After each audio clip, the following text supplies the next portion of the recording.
when the LFS was just getting started, they had signed Seth and Xavier first. They were the first fight. Soon, they signed Kratos, Eric, Dingleberry, and Mr. Bowles. LFS 1 was supposed to be a full fight card, believe it or not. They were actually going to have 3 weight classes as well, and everything about Storey vs. Rogers was shaping up to be an amazing fight. But then the PEDs happened. Turns out most of these fighters have been using PEDs, or otherwise known as performance enhancement drugs. The first LFS was postponed, and unfortunately Seth, Xavier, Dingleberry, and even Rusty Bowles hadn't tested positive by the next set date. But Eric and Kratos had, so LFS decided to make their events one fight only. So marked the first LFS event. Seth and Xavier were set to fight for LFS 2. The hype was building up until the day drug testing came around. Xavier did pass, but Seth did not. This is where the hate and rivalry officially began.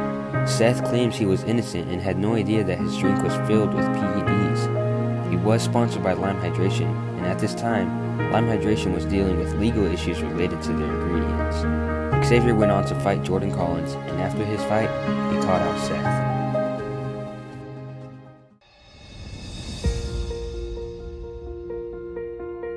After not passing the first drug test, Seth was fully committed to drinking water and water only.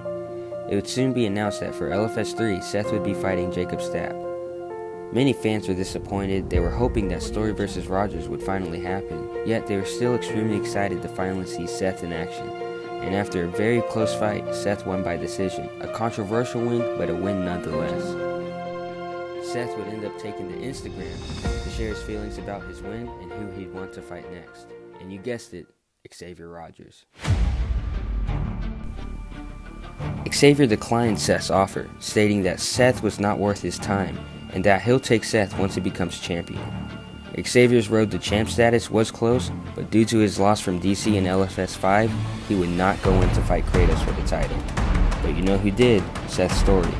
After a successful submission, Storey became the new king of LFS, leaving Rogers very angry, claiming that wins by submissions shouldn't count, and that the only way you should win is by beating your opponent with your bare hands. But nonetheless, Seth was the champ, Rogers was not.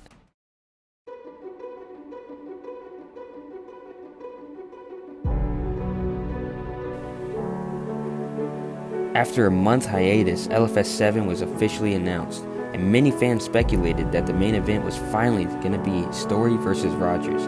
But instead, LFS yet again went a different direction. They decided to give the chance to DC, but due to prior commitments he had to pull out, which gave fans even more hope that Xavier would take his place.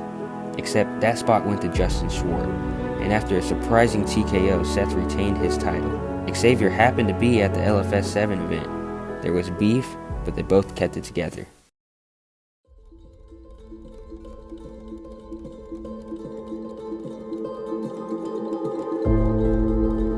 And now, after 8 months of build-up, Storey vs. Rogers is finally on, set to be the main event for LFS 10. This is said to be Storey's toughest challenge yet, and toughest opponent.